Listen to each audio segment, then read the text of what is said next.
Hello, everyone. My name is Meghan LeVota. I'm an ENFJ, and today I'm here with INFJ Emily, also known as Pucokie.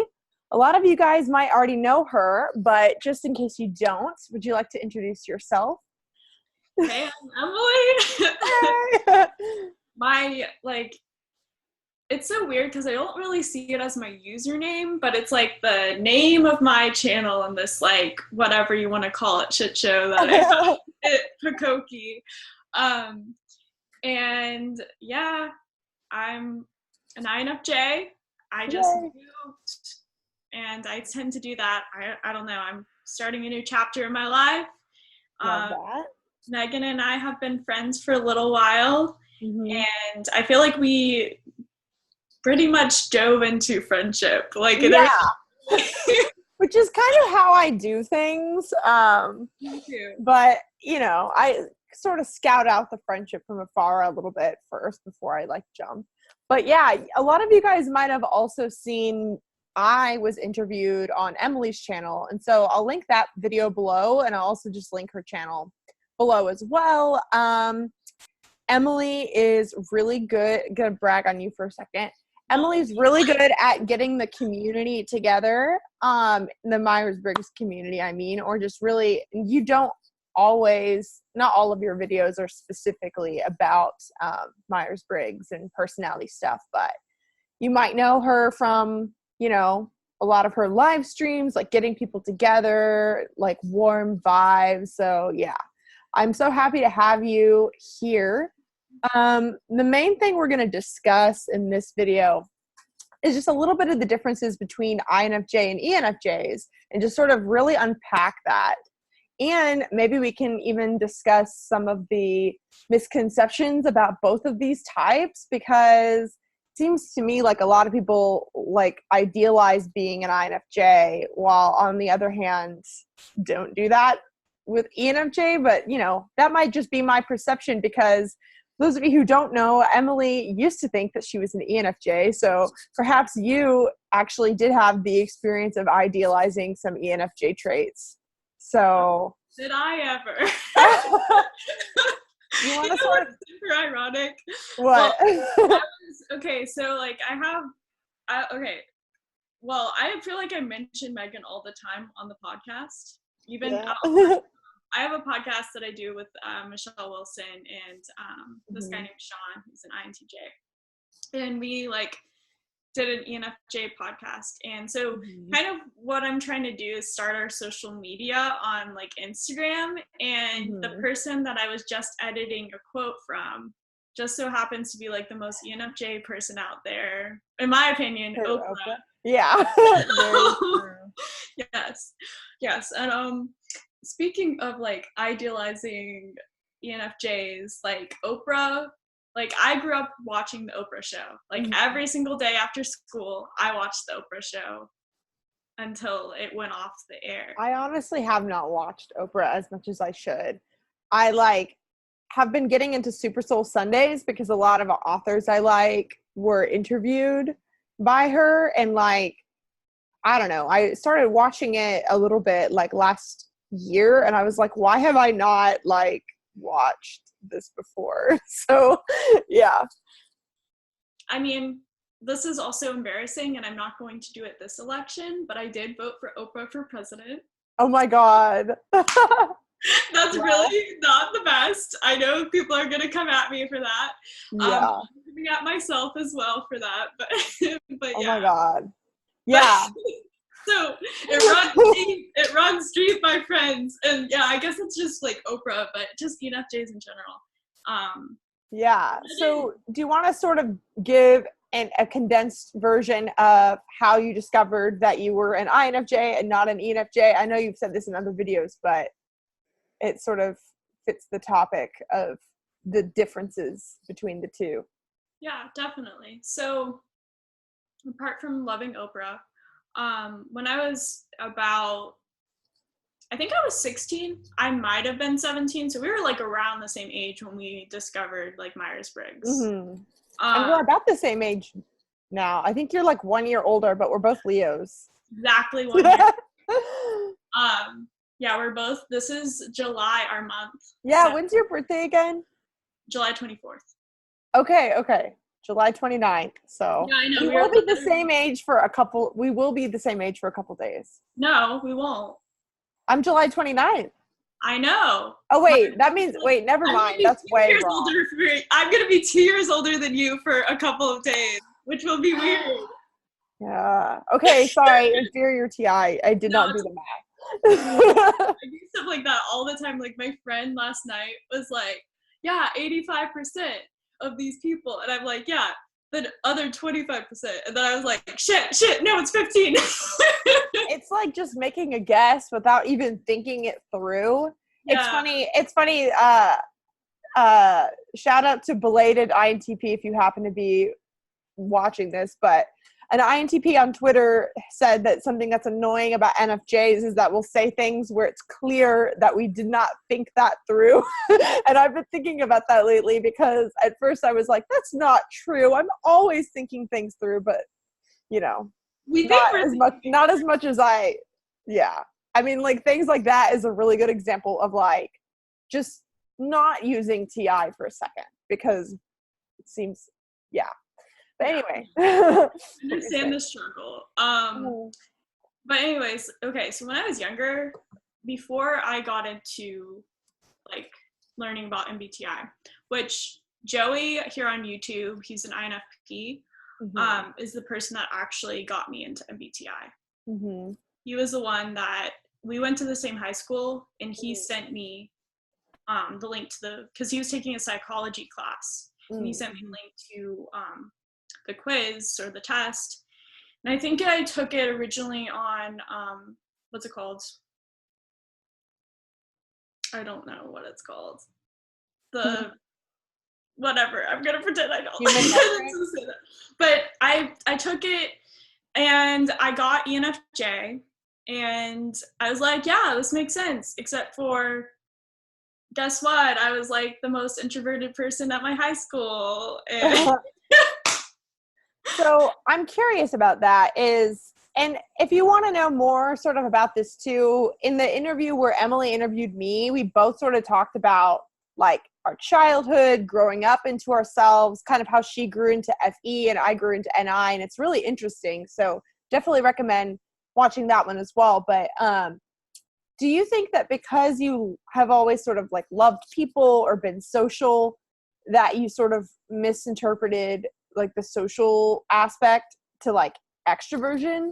Like, yeah, I think so. So when I first got into it, I wasn't looking into cognitive functions. Yeah. I just saw the result. I saw the result, and I saw the description, and I was like, this makes sense. Like mostly makes sense. And I just thought, okay, well, I'm really like crazy and outgoing and like extrovert at home, so maybe I'm an extrovert. Like that was kind of my conclusion, because I've always loved people, even though I was like super quiet, and people always liked me, and I've always been like my mom and my dad and everybody in my family would always say how charming I was and things like that. And I just like, when I knew people, I was like the most extroverted person there. Well, not always, but like if I really felt comfortable, I was like a crazy not wild, but like I don't know. And it's interesting because even though I haven't ever seen you in like a group environment, you do seem to be more extroverted than like other INFJs that I know. Would you say like from other INFJs I know that you seem like more socially extroverted? Like if it was the spectrum, which like just my opinion is that, if we're talking about Jungian cognitive functions, there's not really a spectrum. You're either introverted or extroversion, but like in the big five sort of extroversion, introverted spectrum, I do think that people tend to socially fall one way or like somewhere on the spectrum. I don't know. It's interesting because I feel like when it comes to extroverted questions if I want to be like honest on those, I will get extroverted. Like, on Big Five, I did a Big Five video over a year ago, and my results, I think I got something crazy, like 80-something% extroverted. Like, But from knowing you, I think it's clear that you use NI first and then you use FE as a tool. And if you look into things like socionics, those of you listening, that will help you like really see the differences in like, why are you using NI? Why are you using FE? And how is TI supporting that? Like, sort of thing. And I also think that people in my videos, like especially up at like even this first year that I've been on YouTube, just more recently, people are like, oh, Emily actually smiles and like isn't just like this very introverted person. Like when I'm alone, yeah, I can be very introverted. But I guess going on to that, partly why I feel like I am a lot more like outgoing and extroverted is when I was a child, I was so quiet, so meek, so like I said, the quietest person at my high school. Like if you ask anybody at my high school, they will tell you I did not talk to people. Yeah, and if you ask anyone at my high school, it would be like, Megan's really annoying, like she won't shut up. Yeah, I was like the kid that if I did speak, everybody would like look at me and be like, whoa, she talks. And like I didn't talk to boys. Whoa. Yeah. See, I might have said this to you, but I'm convinced like if I would have discovered Myers-Briggs like at age like almost 25 now, I probably would have gotten INFJ because like just based on like now that I'm an adult and like my lifestyle's changing, I'm not in college and stuff, just based on my perception of how I've always been, I like will tend to look at myself. I'll be like, oh my gosh, like I'm such a homebody, or like, oh my God, I never go out and do anything, or like, oh, I don't talk to anyone. Like just because it's so different than like then that like I feel like I would have like tested as an introvert because, but then like I'm dating an INFJ and like my standard for like what like how much socialization I need to get by, it's so different like from hers. But like I don't know, compared to myself, I feel like lame now. I don't know. That's weird. It's interesting because yeah, I mean I just have to go outside for a little while. Like if I just get some vitamin D, I do love people, and my mom says all the time that I should be like around people. But if I just go outside and like make myself go to like a coffee shop and sit by myself, that's fine for me as far as like interacting with people, then coming back. But I do really value like friendships, like and doing things with people. But certain people were definitely, or just being around people for an extended period of time really drains me. The reality is for me, I have about 5 people at all times that I'll be touching base with during the day and like juggling like text messages and like trying to plan like seeing like 2 people at least like over the week.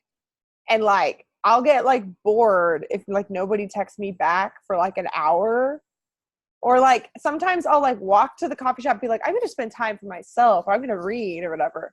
And then I find myself like on Twitter, like starting conversations or like thinking of a friend and then messaging them. Like, and I used to be way more this way, like in high school. Like I definitely like, I do like introspecting and I do enjoy my alone time now, but I still have that impulse where like I feel like weird if I'm not like interacting. But yeah, that is interesting.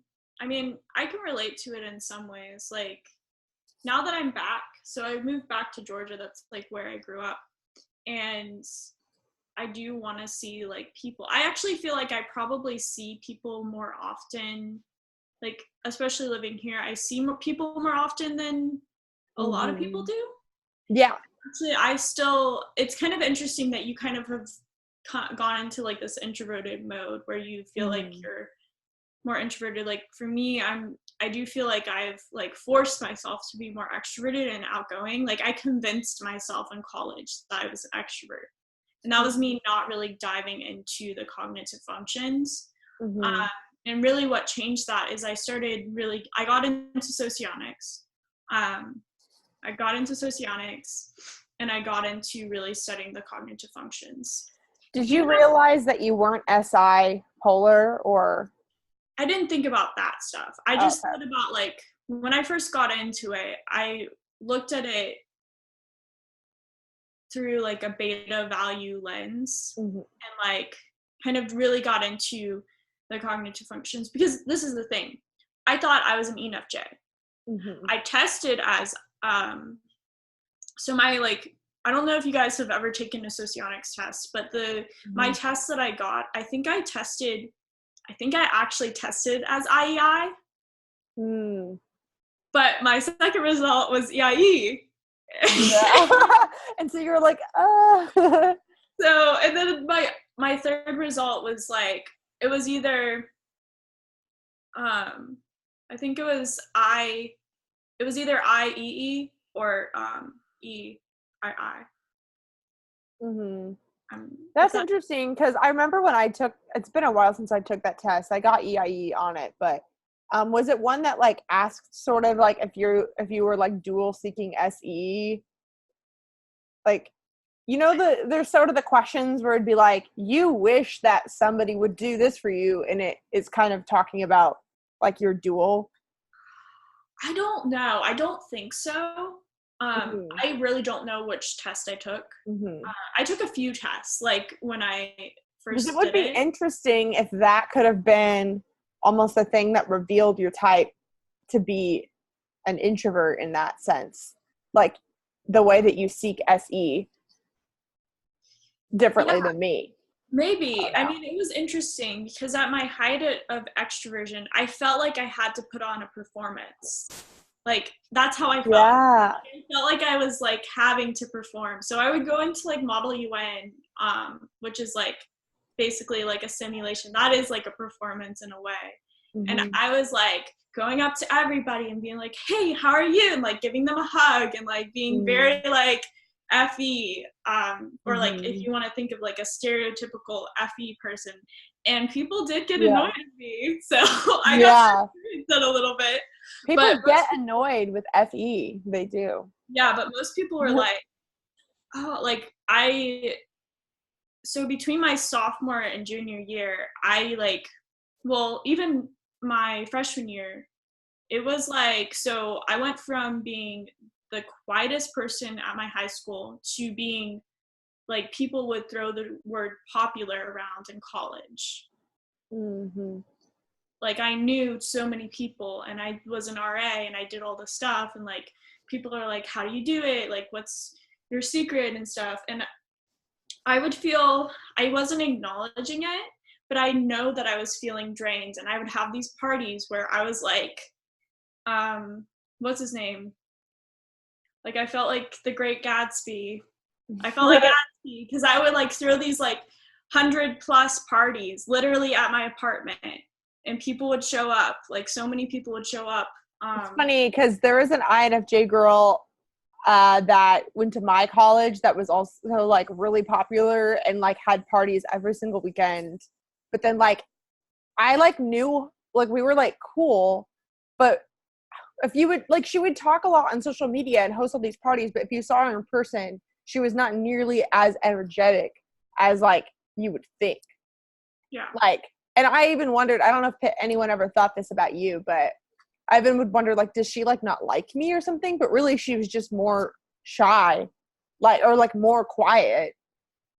Like, even though she like knew everybody enough to invite like people to her house, it's not like you're like an ESFP or ESTP or something like, hey everyone, shots on me, or like, it's not like an SE dom thing. I don't know. My parties were like pretty well planned. Like, it wasn't like I like planned out every single detail, but it was like I would have typically a theme for my parties, and I would invite everybody on Facebook. And at the time I had so like strategic. What? You're so strategic. Yeah, and I would only invite certain, like, the people that I knew were in the area, and like, I don't know, like, I pretty much invited everybody, and so there would be like 200+ people invited to these parties, and like over 100 people would show up, and like being in this like small apartment that luckily opened up to the outside so people could go outside. When people would show up, which this is one of my pet peeves, unless you're like a good friend, is when people show up early to parties. That's like, I hate that. Yeah, that's weird. Like, but do that, and then they'd be like, "Where's Emily?" Like, and of course, I was like going till the last minute trying to plan stuff, and I would like I would like barricade myself in my room, and then the party would start, and like maybe 30 minutes into the party, I would come out, and Do you I think would come out. What? do you think it's sort of an FE thing to sort of know like the etiquette of like when you should show up, like how close you are to the person when that's normal, or like I don't know. Yeah, I can see that. It's interesting because I would not do that to just anybody.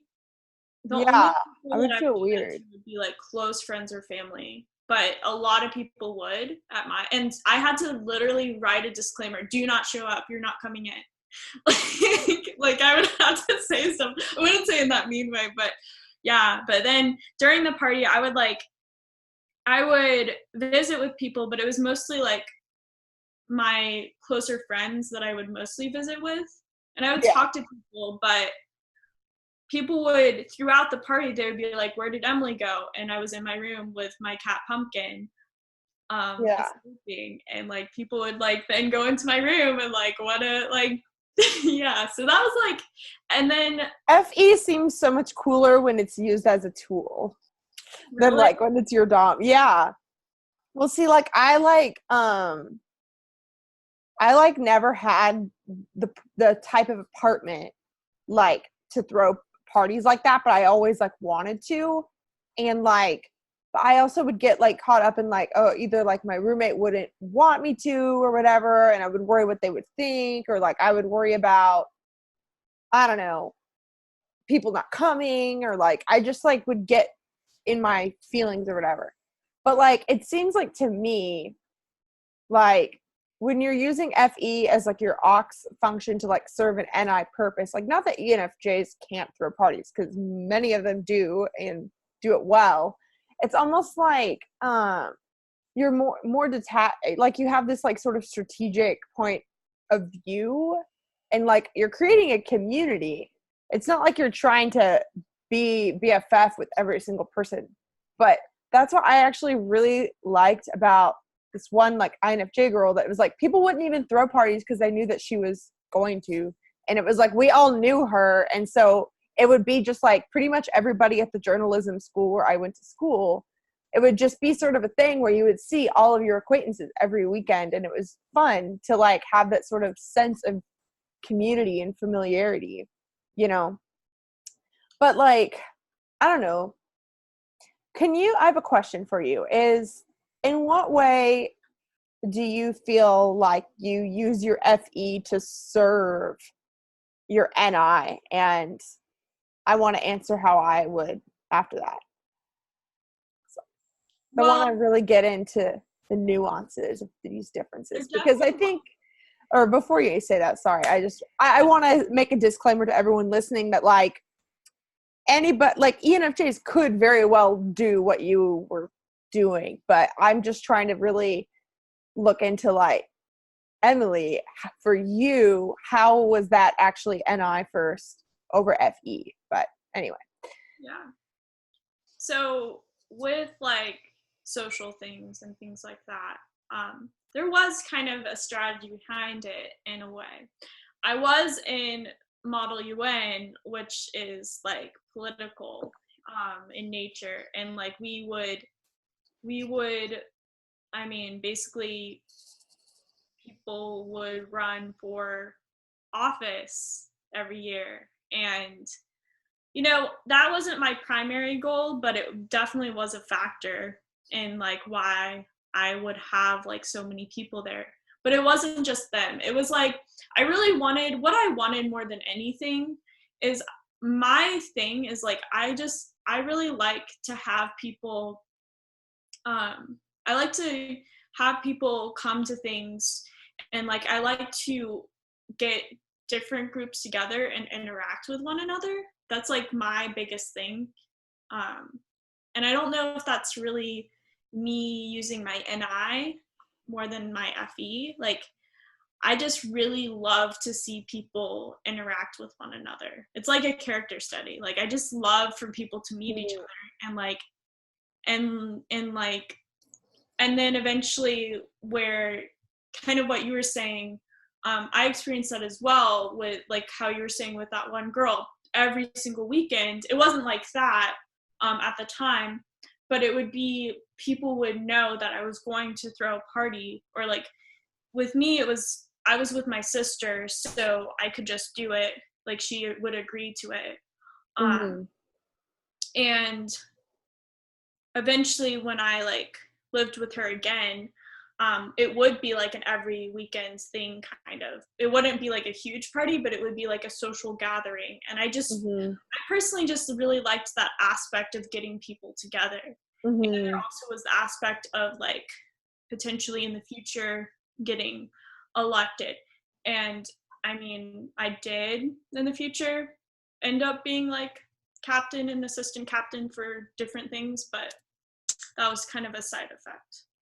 So how I use my NI to sort of support my FE, which might be a little different, which I guess I want to say too that I do relate to how you described as well.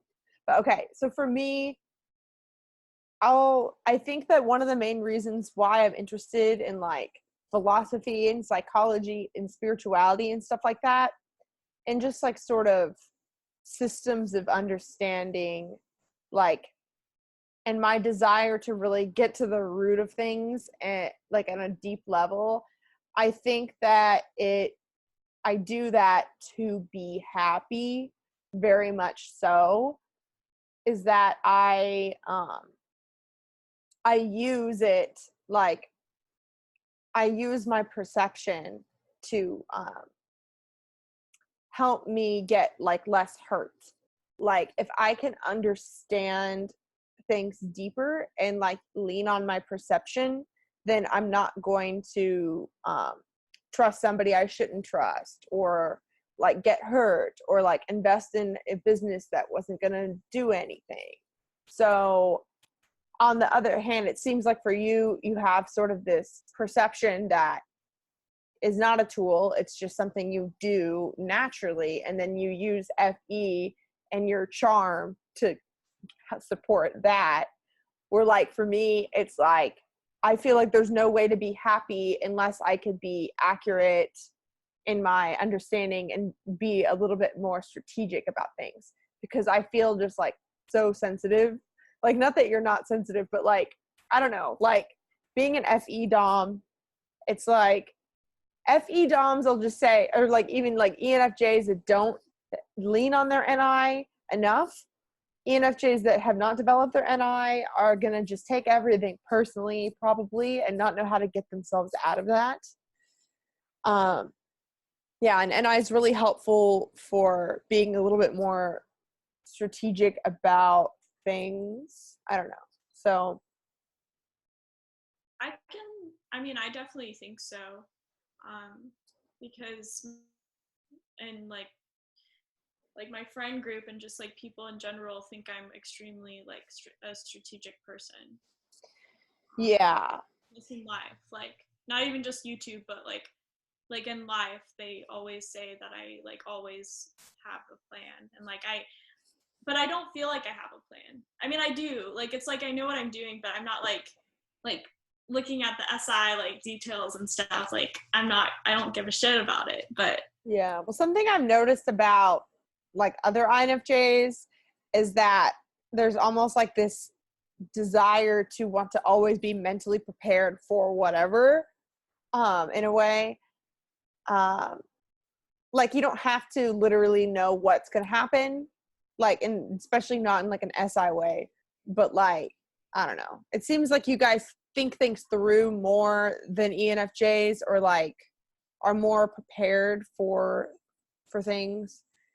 And I guess, okay, what I want to get into with this video is that I think that if you want to know if you are either an INFJ or an ENFJ, or if you want to really know the difference, you can look at how introverted, extroverted you are, but that's not really the best way to know for sure, because like Emily's pretty extroverted and like I'm not always that much. And so I guess I want to just sort of discuss like what are some differences that you've noticed as like ways to distinguish the two, or so I don't know if it would be interesting to sort of go down the line of like what's it like to have tertiary TI, inferior SE versus, you know, some of my experiences as an ENFJ.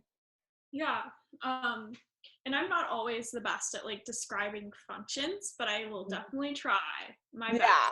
Or at least like come up with examples in your life that sort of fit. Yeah. But I feel like, you know, it's like I know, but it's hard for me sometimes to like articulate things. But as far as like what I found with FE DOMs versus like NI DOMs, particularly ENFJs, so this is a bit of a story, and like not like a long story, but Megan doesn't know the story yet because it happened recently.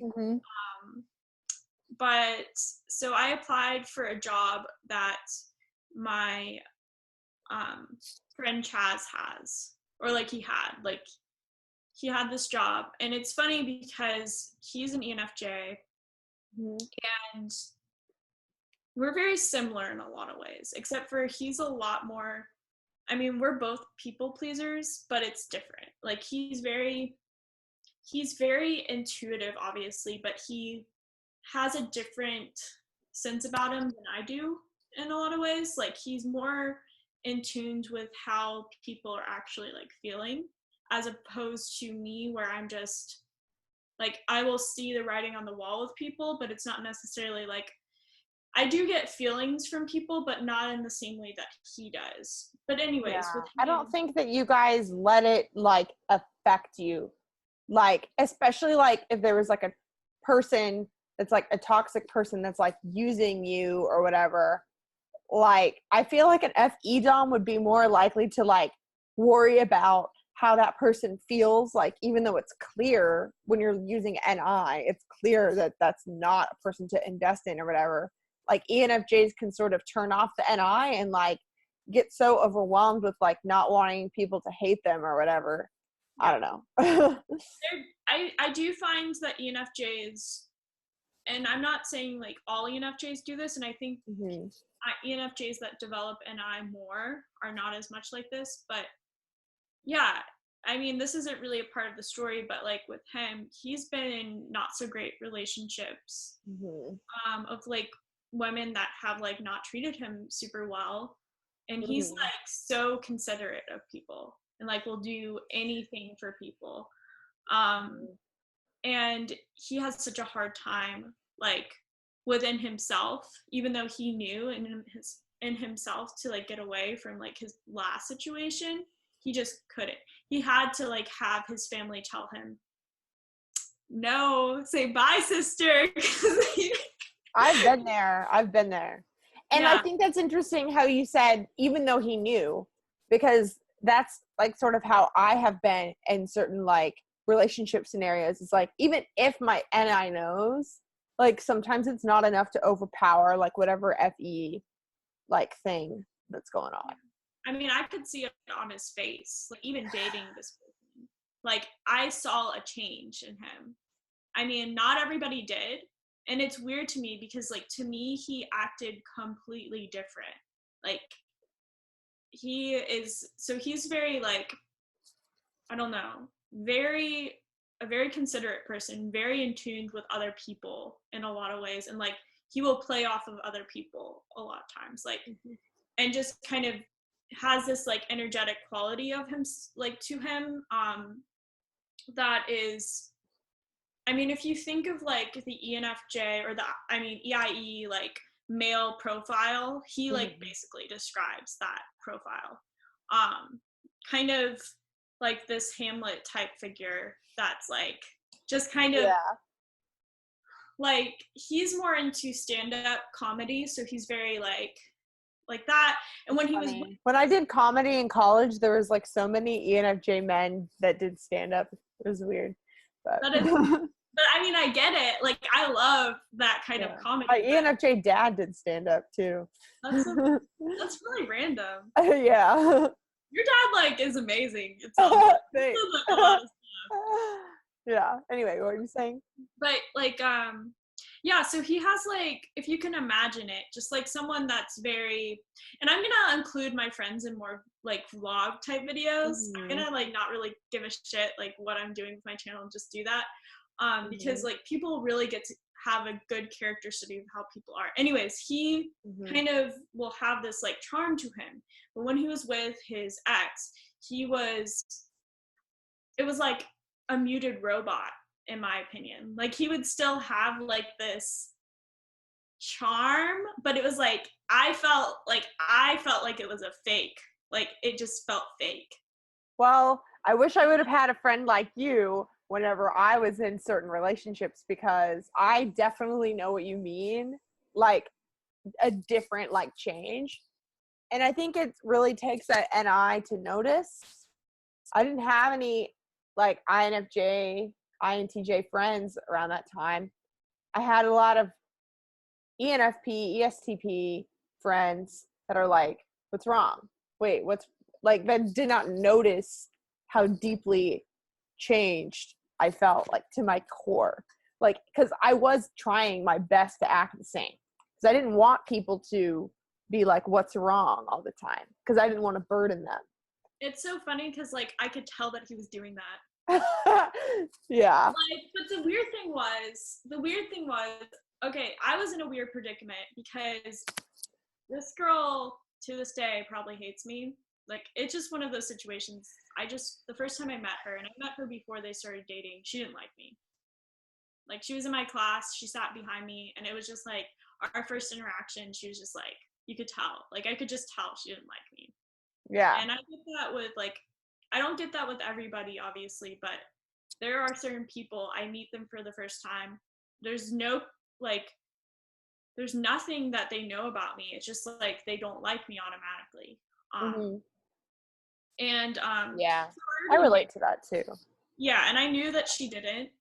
And so like, even though I was like at this point the captain of Model European Union and they were all in the club, like he brought her to the club as well, which, I mean, foreshadowing wasn't the best idea. I mean, not with him because he was still dating her even throughout my reign, but we definitely did not, that girl and I definitely had our times. But she was just very controlling. And I think that ENFJs, when I see ENFJs, I don't think that they can be easily controlled. But yeah, he really wanted to be in a relationship. He really wanted someone to like be able to do things for and like help them and love them and like just be there, like everything for them. And that's like what he wanted. And she like definitely leaned into that. And yeah, basically she took advantage of him in a lot of ways. I think that ENFJs so don't want to be controlled in like a obvious way. Like if you try and tell an ENFJ what to do, they're going to be like, no. But what we don't realize too is that people take advantage of our overflowing cup or whatever, and the fact that we want to be that person for people. We assume people have good intentions, especially if, you know, if they were dating, I'm sure she like said nice things to him or whatever. Like, it's so easy for me to see the good in people, especially like if we're close, that like I can't tell if they are using me. Like, and that can control me in a way, but like, I don't know. I think you're right in that there is sort of a weird, like, we aren't easily controlled, but we also can be, but only by like select people that we either, if we have such an emotional need that they're meeting, or like if we like something about them. Because honestly, like I've dated people where like they were interesting, like they would have good conversations, but they weren't like good to me. But like that I didn't notice because I have so much emotional energy that it takes so much to bring me down. Like, and that's, I think, why people have gotten away with it, is that it might just make me feel a little bad, but then I can just pump myself up. But then, like, I bet, like, your friend, like, if he was able to still be charming and still talk to people or whatever, maybe he felt like it wasn't that big of a deal if he was still able to do the things, you know. I don't know. I don't know how he felt, but. I mean, yeah, and I can't, like, speak completely for him, and obviously, like, I mean, I don't know every single burning detail, and I would express it anyways, but knowing, just being, like, doesn't matter what type you are, being in a relationship in general, and, like, obviously a relationship entails more than just, like, a good friendship. So I think a lot of other aspects were involved as well. But yeah, it's interesting because I think he really did like think he was putting on like a really good act. Yeah. Because the thing was, I never called him out on it because of like how she was. And well, honestly, I think that it would take an INFJ to notice. I don't think most people probably even noticed. Yeah, nobody did. I mean, I live a lot of my life feeling like despite how loud I am, nobody sees me. Like, I feel like people just gloss over me or like they don't see me clearly. Like, even like on YouTube, I'll like get comments. I'm like, where did you get that from? Because that has nothing to do with what I said or how I feel or how I am. And like one of the things I like the most about INFJs is that I can't hide because I don't ever want to hide. But like I feel like I'm hiding from most people anyway. And like I'm dating an INFJ now, and I can't get away with anything. And like not that I want to get away from with something, but like if like let's say like I say, oh, do you want to get food tonight or whatever? She says no.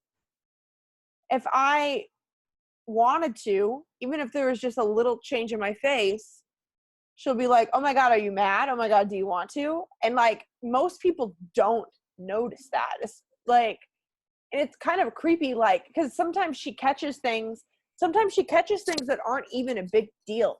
Like, I don't know. No, it's exactly like that you just described, like Chaz's and I's relationship. And I also why people think that we're dating, which, you know, yeah. I don't think we ever will, but who knows? But with him, it's like, yeah, I notice micro expressions from him. Yeah. That like will change, and he's just so good at controlling like himself emotionally. Yeah. That's the thing. Okay, so kind of shout out to Leon from Type Tips because he did talk about this. Like, I don't think Leon really puts out videos anymore, but he has some really good videos like on the quadras, and he talks about like, you know how Beta Quadra has like a certain expression, a certain emotionality. He was saying that like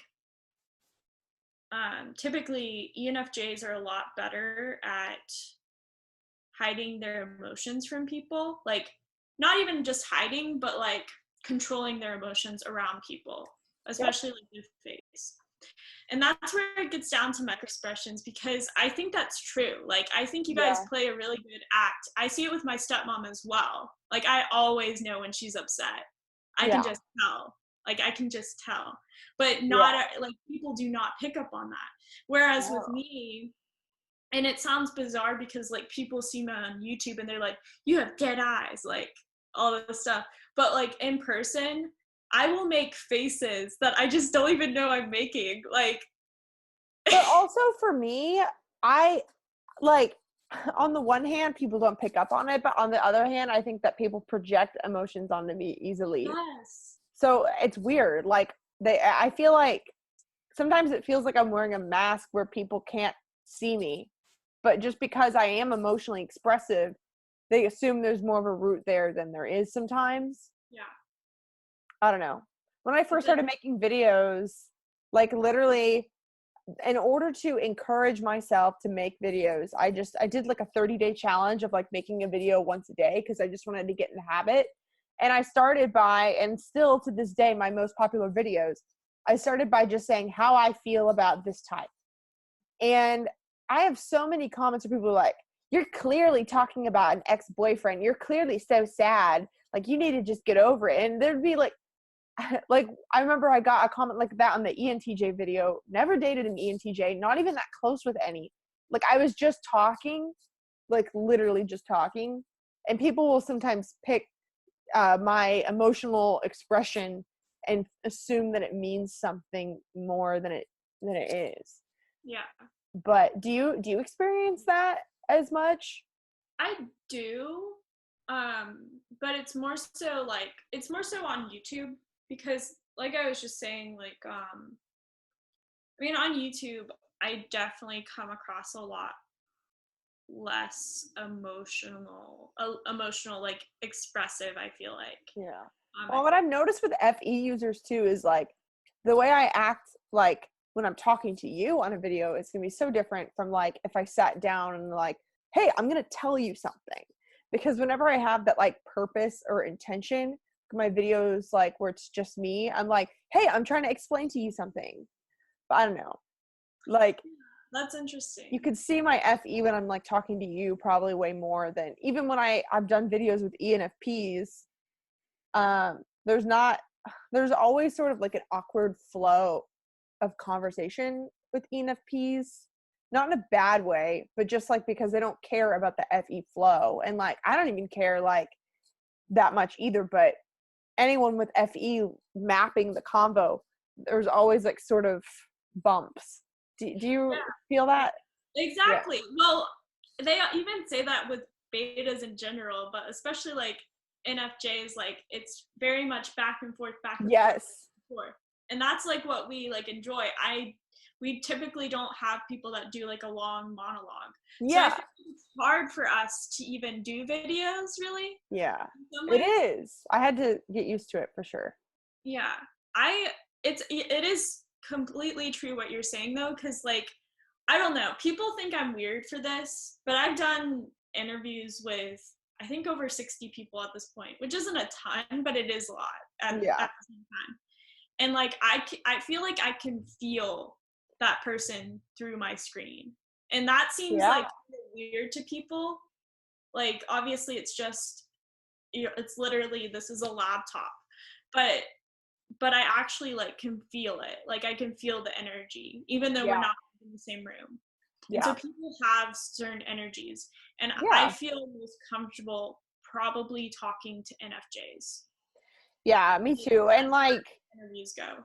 Something that's interesting is like, especially when I first started doing my Synchronic Saturdays podcast with Crystal, who's an ENFP, I had some comments of people telling me that I was interrupting her. And like, I do sometimes interrupt people when I get excited, and I'm trying to work on that. And I definitely don't ever mean it in a bad way. But I was telling my INFJ girlfriend this, and she was like, we interrupt each other all the time. And I started to like notice it. And we literally interrupt each other all the time. And if she interrupts me, I don't take offense. I just yield to whatever she's saying, and she yields to whatever I'm saying. Like there's this sort of trust that I don't know if maybe like FPs, if you aren't tuned into the FE, you might not know like when somebody's about to say something, or like, I don't know, sometimes there's like I accidentally interrupt because I feel like the other person's not really meaning me, on like the tennis court back and forth of like guessing when the person has something to say. I don't know. Does that resonate with you? No, it definitely does. And actually, even going to the podcast, like the My Type of Shit podcast, shout out to Michelle, but I'm bashing you. Not bashing. Yeah, no shade. Really sweet of you, but Michelle will say all the time for both Mac or Sean and I, like, especially me, I don't know what it is about that podcast, but I will get into some long-winded rants, and I'm long-winded. and I like sometimes will probe her because I know like we've talked beforehand or like talked like because I know like certain opinions that she may have, but and I actually called her out on the last podcast, the ENFP podcast for this, like of not like saying her opinions and stuff. Oh my God. And so, but anyways, I was like, Michelle, like after the podcast or even, I don't think during the podcast, but like, I'm always like, why did you like say what you, like I asked this and you, like, what did you say your opinion? She's like, well, you were like going off and like talking and like, I just felt like, and I'm like, no, Michelle, tell me your opinion. I want to know. Oh my God. Do you ever like go off and talk because you feel like you have to fill the space and that if you don't, yes. Yeah, me too. Yeah. That's interesting. I found myself though saying like, oh my gosh, sorry, no, you go ahead. I say things like that all the time. Or like, oh, sorry, what were you gonna say earlier when I interrupted you? I'll like say that a lot. Speaking of, you were telling a story. Oh, I guess it was like I was actually telling something and then I like interrupted myself by like saying something else about like kind of giving more context. But I'm glad that I did mention the thing about like Chaz with his like ex-girlfriend.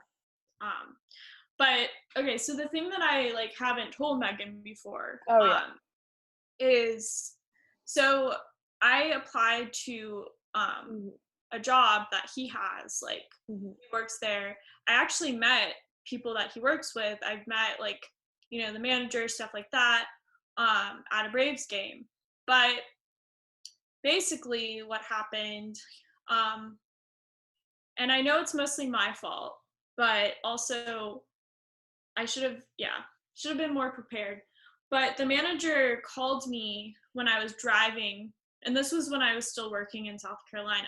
He called me, I was driving, I was not prepared whatsoever, and just basically conducted an interview while I was driving.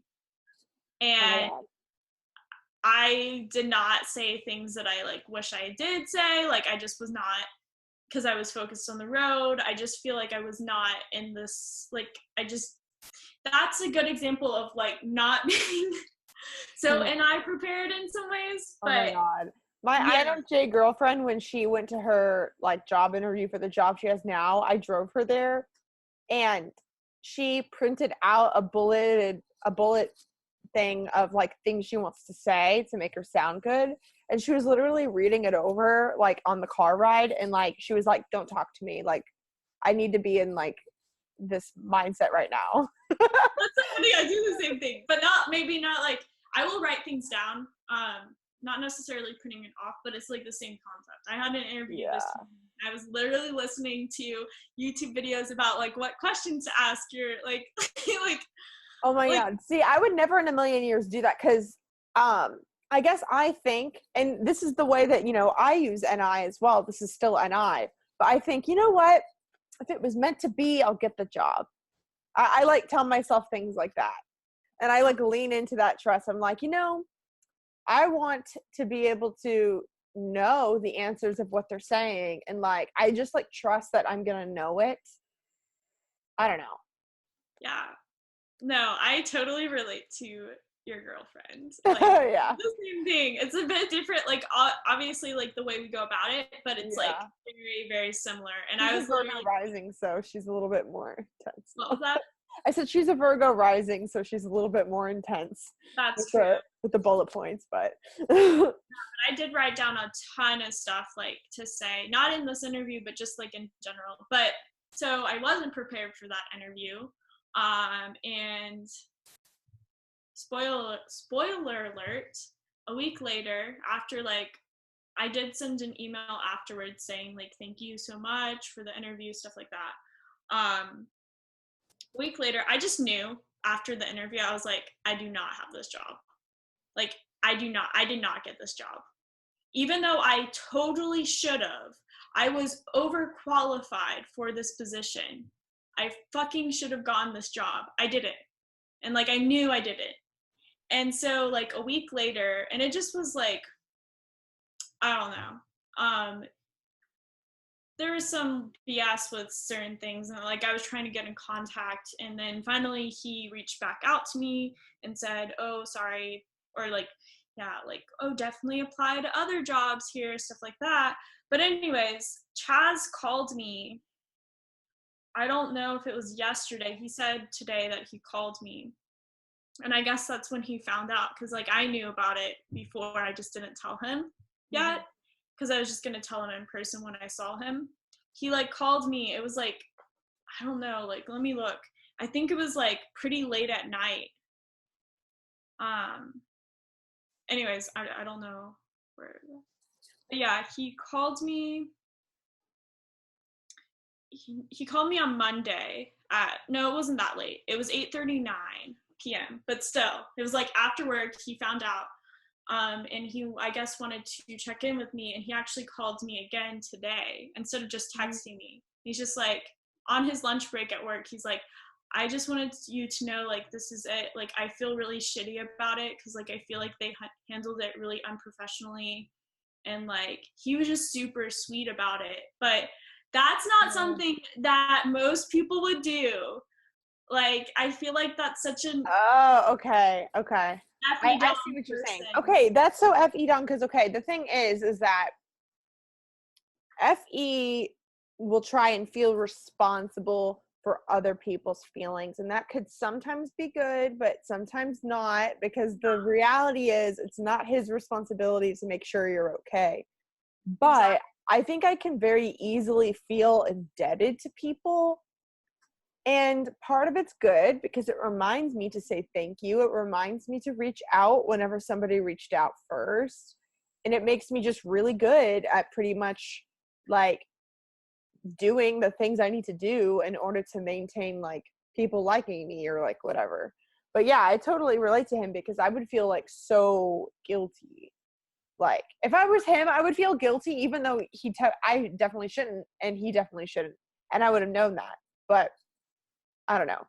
And you could hear it like in the call. He was just like so genuine and so sweet about it. And it was his lunch break. Like he literally called me on his lunch break. Like he could have been doing other things. And I was like, I mean, at this point, I already like found the resolve in myself. And again, I already knew. It wasn't a surprise. Like even when I got that email, I was like, okay, well, I kind of already knew. You know, I don't know if he felt this way, but I felt that way before. And so I'm just going to sort of theorize here is that like, I think for me, if I'm like that, it's because I'm wanting to prevent the feeling, if I'm being honest with myself, and I don't like do this consciously, but I want to prevent the feeling of like next time, like if I was in his position, like next time he saw you, you being jealous or you being resentful, like I would want to prevent those sorts of feelings. And that's why I do things like that, because even if it's not my fault, I don't want to be in a bad mood, especially not around my friend. And so I want, like, maybe there's a possibility you would have thought, oh, why didn't Chaz like vouch for me more or something? Not that you actually would have thought that, but if I was in his shoes, like I just would have wanted to ensure that you didn't. And it's like, a lot of times it doesn't even feel like fear. It just feels like I'm going to use all my energy to ensure all the time that the good vibes are going to stay there. I don't know. I think, no, I actually was thinking the same thing is like partly why he, touched base with me. And the thing is, like, I don't see him obviously any differently. Yeah. But I do know that, like, in a way that he was kind of trying to do that. Because he was, so last year around this time, he was going through a similar thing where he's trying to get a job and like he was getting rejected a lot from jobs. And so, yeah, so he felt even more like obligated to, like, even just from like previous feelings that he had. Yeah, and part of it might even feel, which I relate to, feeling like, okay, if I've gone through this, like we were talking earlier about how like FE can sort of feel emotions from other people. It's like if I've gone through it, I like care like way more than I would. And so like if he was just empathizing with you because he's been in your shoes, it might even be just overwhelming, the feeling like, I don't know. It just like almost propels you to want to do something about it. Yeah. I don't know. Well, because he was saying that he was trying to get answers from people, like trying to figure it out, like from people, like what happened, like things like that, and they just were not, they were not organized and all this other stuff, and he got like really kind of frustrated, not like outwardly, but like in his mind. Yeah. But yeah, exactly what you're saying, and it's interesting because I think I would have just gone about it a different way if that happened. Luckily, I've never been in that situation. In the situations that I've been in where I've recommended people jobs, they've gotten the job. I like recommended a job at one of my old jobs to my like ENFP cousin, and he did not get the job, and I felt like really bad, like, but mostly because like he wasn't qualified for it, and like I wanted, and like the reason why I felt really bad is like my ENFP cousin, like he has a degree in like art, but it was like an art school. He didn't have like a general studies as well sort of thing, and he's like, he has like almost a 1-year-old now. He's like 30, he's married, and like he wants to support his kid without giving up his dream in art. And I like, even though it's really not my responsibility, I just like I felt like so sad that like I couldn't provide a job for him to do art, because in my heart I'm like, I'm not going to let him give up art just because he has a baby now. Like, I mean, obviously you got to support your kid, but like I felt just like this strong, like I like texted him this long thing like, I'm so sorry, like please don't let this give up art. Like I just like felt that desire to, that like INFJs, I think, seem to be a little bit better at knowing like what's their business, what's not their business. Like not necessarily like that you wouldn't ever like go out of your way to be nice, but like I can sometimes come off like pushy or forceful, or like give advice that the person doesn't need, because I don't know.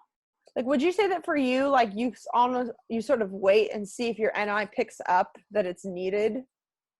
Yeah, I mean, something, and I don't know if you do this, or if it's like maybe a me thing or an INFJ thing. Mm-hmm. Something that I do a lot in conversations even is like, I will let people like tell me things. I will not probe them as much as like I found with like other people. Like I really will try to, like if someone's upset about something, I will typically, I mean, unless it's like they are just being very passive aggressive or something like that. But if it's a situation where it's like, I know that maybe they're upset, but they're not upset like with me. It's not like, something like a conflict situation, or maybe they have like some past issues or something like that. Especially in conversations that are like newer people, I will let them kind of let that stuff unravel and like maybe probe them in some ways, but not directly. Like make it so that they feel comfortable speaking about it. And maybe even say like something that happened to me or like an experience that I had, and then they feel comfortable speaking about it. I think one of like the hidden reasons that ENFJs might not even know about, that the reasons why we do that is because it's like, we want to change the world or make it better, because really like I'm not happy living like, well, okay, not that we're all like depressed, that's not what I'm trying to say, but it's like when I know somebody's sad and like another friend of mine's sad and like my mom's sad and my girlfriend's sad, it becomes unbearable like to exist sometimes, like when you cannot unplug like from the FE. It's like, honestly, like advice for ENFJs would be to, I can't even really take my own advice, but like really like give yourself, like turn your phone off for an hour, like sit down for a second, like meditate, like try and unplug. But like it really does feel like to ENFJ sometimes that you cannot unplug from that. You just know so deeply like that people you care about are upset, even if it doesn't have anything to do with you. That can distract you. It could distract me from my own work. Like I could be like not productive at work because I know a friend's sad. I don't know. That's so interesting. Like, I mean, I relate to it in some ways, but I definitely, that's not like something that I like am like struggling or really do struggle with. But it's like I kind of try to come up with, and I feel like you do this as well, but like I really will just try to find solutions to the problem instead of like really feeding into that emotion, I guess. yeah. So like It's easier for you to lean on TI, or it's easier for me to lean on like SE and like do something like about it. I mean, just the other day, like my ENFP friend, I was on the phone with her and she got in a car wreck like while I was on the phone with her. She's fine and everything, but I felt like maybe it was my fault, like that I was the one on the phone or whatever. I like felt guilty. I didn't know if she was mad at me, and I like wasted like a whole hour like at work like talking to her, making sure she was okay when I could have been working. And like I do things like that all the time where like, but it's almost like efficient in the sense that I want to work through my emotions so that I can concentrate. But it's like, I don't know. I mean, I do address like the emotions like with other people. So like my friend Anna, an ENFP, like when she's been upset about something, like she'll say basically the opposite of what she wants me to do. Like she'll say, "Leave me alone." It's like, no, this means let's go and let's talk. Because when I say leave me alone, I mean like don't talk to me. I want to be left alone, and I will come out when I'm feeling better. That's interesting because my INFJ girlfriend has told me that when she says leave me alone, she doesn't mean leave me alone. But she told me that. I don't know if maybe you're different in a relationship. I don't know. Or if like someone's relationship history might have to do with that. I don't know. Yeah, I don't know. I mean, okay, so I like to be acknowledged for certain things, but I don't even know if I say leave me alone. I will just go off and literally just go by myself. And like I have to resolve it within myself first and then be able to talk to someone. Yeah, well see that makes sense. Yeah. So I don't like to be like approached head on when I'm like super emotional. I will start I do. Because I don't really know sometimes how to solve it within myself without getting all the information. Like for me, when I want to talk, whenever I'm emotional, it's because I want to get the correct information. Because sometimes I feel like if I were to go off on my own, I would have misinformation. I would think, and I think this is sort of an inferior to, I think, but like I could convince myself that the person doesn't care. And that's almost what I'm trying to avoid doing. And that's why I want to talk, because if I go off on my own emotions can just consume me in a way that's just not productive. And I can relate to that because I've been in that spot, even though I do like to like resolve myself. It definitely is like a timing thing. It's not for a long time. It doesn't have to be like for a period of time, but typically I do best when I like am able to kind of just go away for a little while and then like come out, like maybe even just like 30 minutes or something. Okay, so we've been sort of talking about how FE can like sort of hold ENFJs back in a way that's different than how INFJs. Do you want to share perhaps how like maybe NI can hold you back in a way that like maybe like too much NI, or like how that could be? Oh, yes. Yeah. Seriously, my ISFP mother is just like, obviously, like, she still has an I. Like, she values an I. She's not as good at it, but she definitely values it. But obviously, she has stronger SE. I do not have very strong SE. Like, just in general. And like one of the things that my mom is annoyed of me, that this is just like a kind of a silly thing before I get into the overarching thing about NI, is like, and I don't even know if this is just like an NI thing or just me thing, but like I'm always in my head, like so much in my head, like thinking, like I have conversations with I'm having conversations with my mom, but when I'm having the conversations, especially like when we're walking like on outside with our dog, I will not pay attention to the world around me, like at all. I will see certain things. I'll see certain things like around me, but I'm like mostly in tuned in the conversation. And my mom will be like, "Oh, and like, oh, did you see that?" And I'm like, "No, I didn't see it." Like she'll be like, "Oh, that person's shirt's really cute." Like I'm like, I didn't see it. Like I'm just not in tune. Like I literally just don't see things.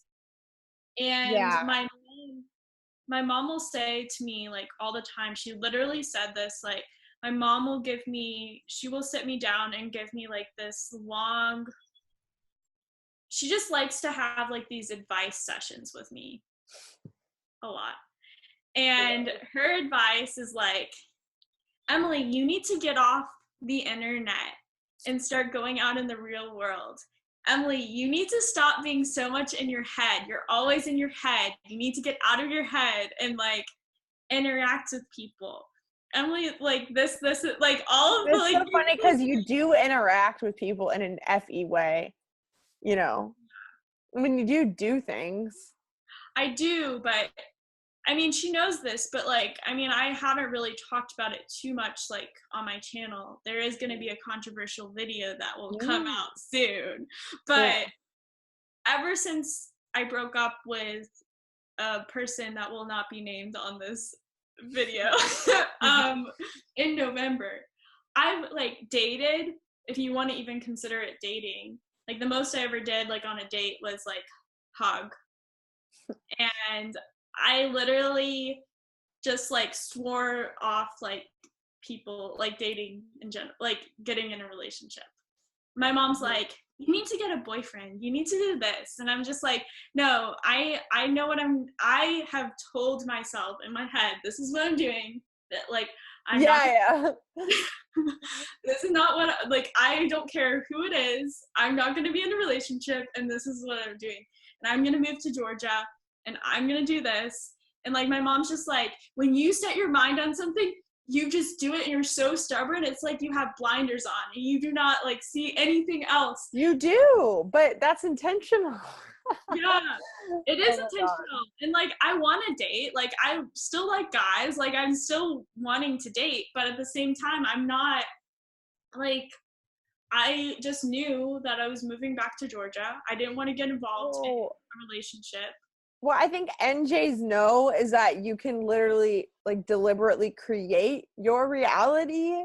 And that's what those blinders are there for, is so that you can choose your reality. It's not all based on whatever the world flings at you. You have to take it, you know. But I do wonder if I might be a little bit better than INFJs, at the sense of like, if I were to set my mind to something, and if something were to come up that was not that, and it did still feel aligned and right for me, I would figure out a way to work it in. I've never been good at setting myself like to a rule like that or whatever. Yeah, I mean, I've done it before. Like when I was in Seattle, so I had like a shit show of dating life in Seattle, like the first 6 months of living there. Or like maybe a little less, maybe like 5 months, but it was like it was just like a fire shit show of like dating and like making mistakes and stuff like that. Not that many mistakes, but a lot for me. And come January of 2017 or 2018, I guess, yeah, when I first started my channel on YouTube, I'm like, yeah, I'm not going to date anybody or be in a relationship. I was like the same way. So like all until I dated the person that I broke up with in November, I did not date. Like I dated, like again, like the whole just hug. Like Yeah. I like swore myself off in like every aspect romantically. Well, I feel like people with stronger SE, they learn from those experiences, but like for an NJ, especially INJ, like it could be disorienting. It could make you feel like you don't know where you're going. Like if you are like dating so many people and like making mistakes, like it's hard to keep up, you know? I fell into some SE things. Yeah. Yeah. Like, yeah, that I was just like, whoa, this is not me. Like, I gotta take a step back. And so, yeah, and like then dating that guy, which I will talk about this in the video, but like when I found that person's channel, a month or two after like finding the channel, I told my mom's friends that I was staying with in California, I'm like, yeah, I'm gonna date him one day. Oh my God. I was like, isn't this guy cute? Like, yeah, we're gonna date. Like, it's just gonna happen. And lo and behold, like, I didn't really think that. Lo and behold, a month later we talk, and then a month after that or 2 months after that we actually started dating. It was weird, but yeah. And then it obviously Do you didn't think go. that's sort of like a strong NI thing to just sort of get a whiff of a possibility like that? Yeah, maybe. And also like I think when I really want something, and like people say, like guys will tell me this, it's like I'm like when I don't like someone, when I don't really like someone, like if I like them, okay, but like I don't know, there's a big difference between Emily in love Oh my God. and Yeah. Emily, because I was like telling my friends I'm gonna marry this guy, like literally I was saying that I'm like this is the guy for me, and like it I think probably INFJs can be little heartbreakers when they're dating around people that they know that they don't love, because like my girlfriend who's an INFJ literally like broke up with her like ex like for me, because she knew within a few days that she liked me so much more and oh was yeah, gonna do whatever she could to get me.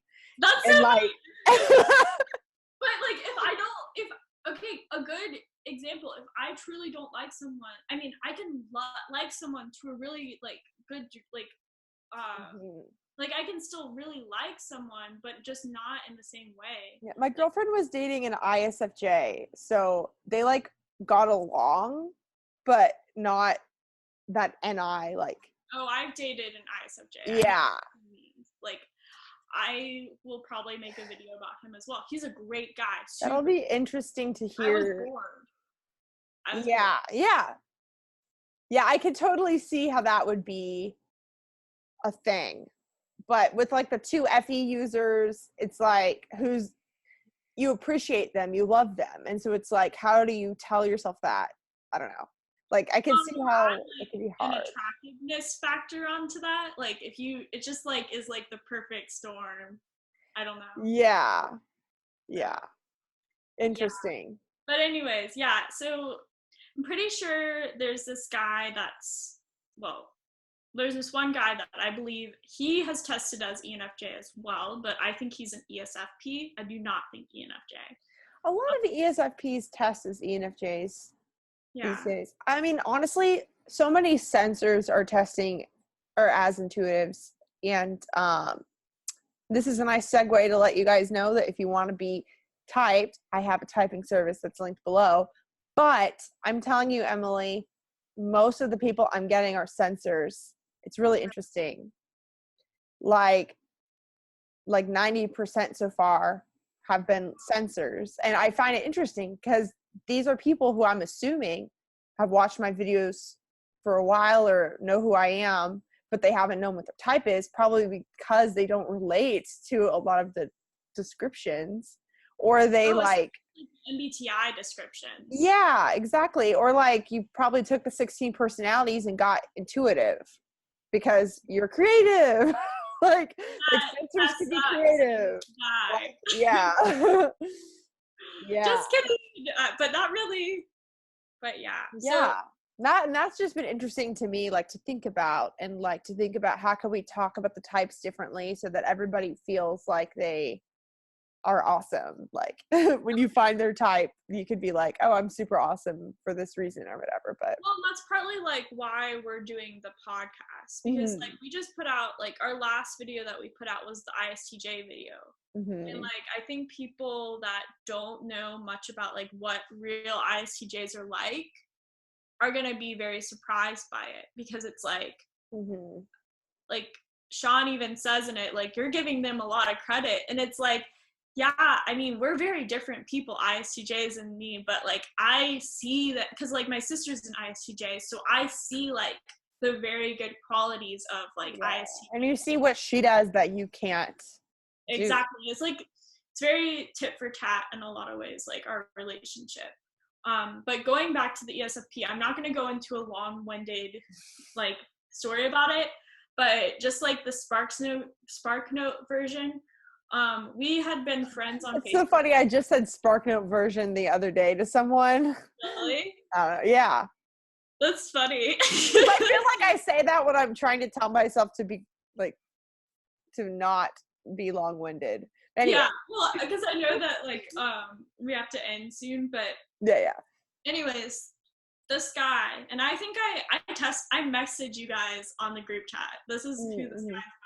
Like I just like did like these little messages like, oh, this guy blocked me, and like, I mean, not blocked me, but like this, like, anyways. So this guy, we had been friends with each other on Facebook for a few years actually. He added me for some reason. And I'm just like, whatever, like, cool. Didn't think anything of it.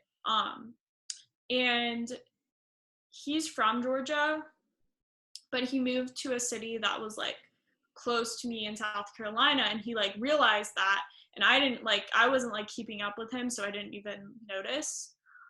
So it was like either January or February we met up in person. And I mean, I personally could tell that he liked me, like when we first met. Like I knew that, like I could tell. I just could tell. Even though I don't assume that about people, especially guys, like I do not assume that guys like me, and people are always like weirded out by that, but I just don't assume that. And so yeah, I don't like to assume either, but I think it seems like you really trust the NI, like when the vibe is there, like you don't doubt it. But like sometimes even though I perceive it as well, I will be like, oh, are you just thinking that to make you happy? Like I like will kind of doubt it sometimes, but yeah. Anyway. And that stuff, I do that as well. And so basically it was very clear that he was I think realized that he liked me as well in that interaction. And he was kind of selling himself to me in some ways, like why he's like someone to date. But he was like telling me stories about himself, and I was just like, red flag, red flag, red flag in my head. And I didn't act like it was red flags. I just like wanted to know more information. So I just like was like, oh yeah, da, da, da, da. Anyways, like we became friends, and he's like a very sweet person, sweet guy and stuff. Like, I mean, a lot of women like him. Like he's attractive, things like that.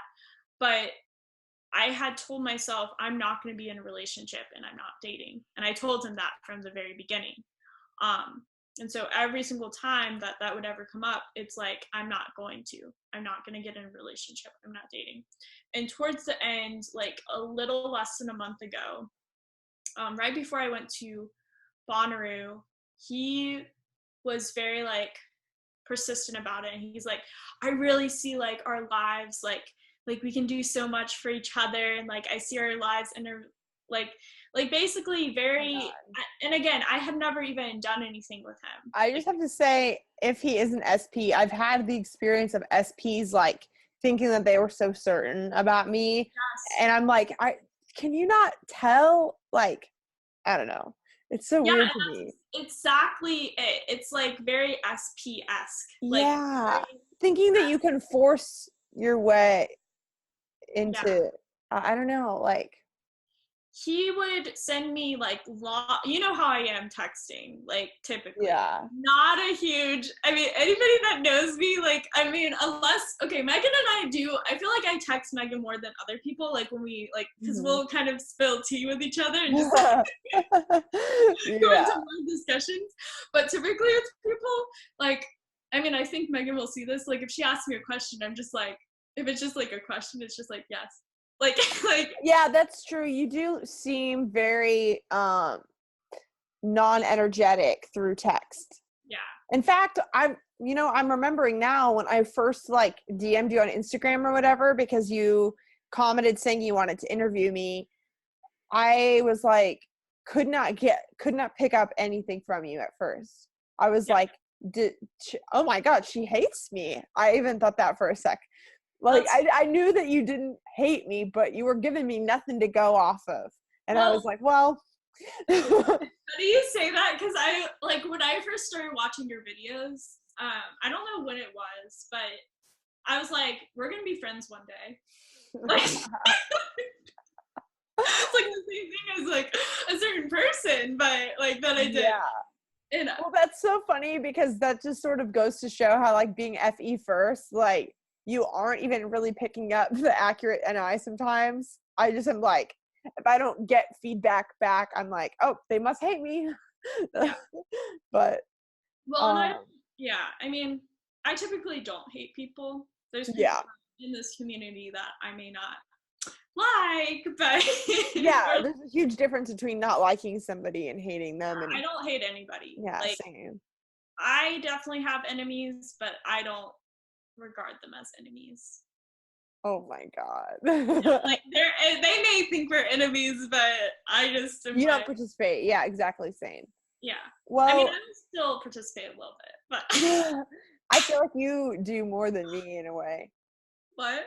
I feel like you have this sort of like, you're like a little bit more cunning than me. Maybe that's like TI. I will get my information like anyway. Like, okay, for example, I am very aware that like if you watch people's Instagram stories, which maybe some people don't know this, like I'm surprised how many people don't know this. I would say that most people do that are watching. I don't even look at who views my Insta stories. Yes. People, but there's a lot of people that don't know, maybe because they don't have experience, but they don't know that you can see people viewing your Instagram stories. That's weird. Yeah, I definitely know I can see, but I like only check things if I have like someone in mind that I'm like looking to see if they saw.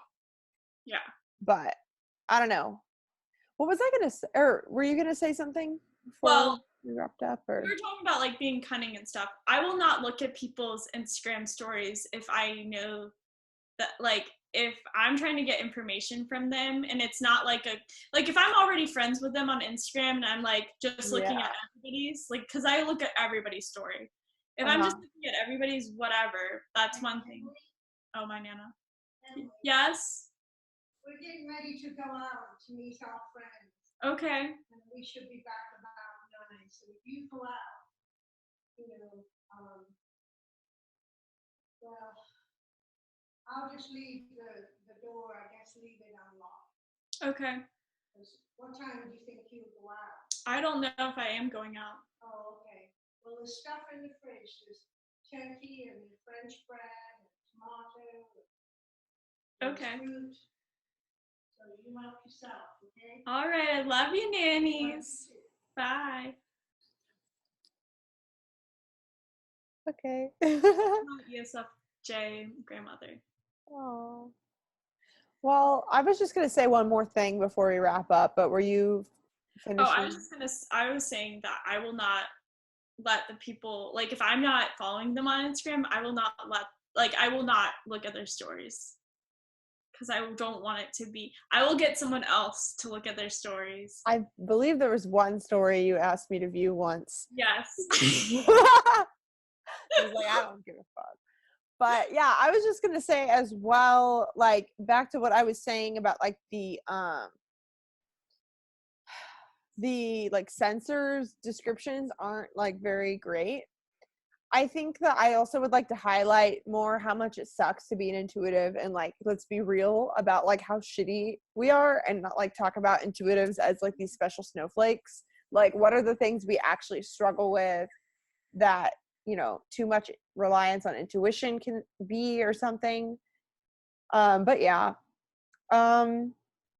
Anything else you'd like to add?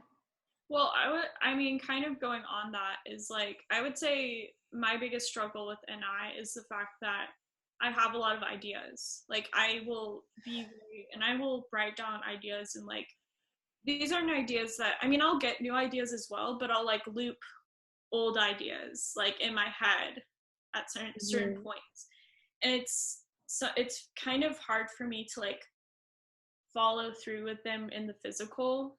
Yeah, because you need that sort of SE gusto of like energy in order to make it happen. Like, I struggle with that too. And I wonder if that's why INJs can be like more strategic, is because like you have more limited energy to work with. And so, I don't know. And so you want to make it count, you know, Yeah. what you do.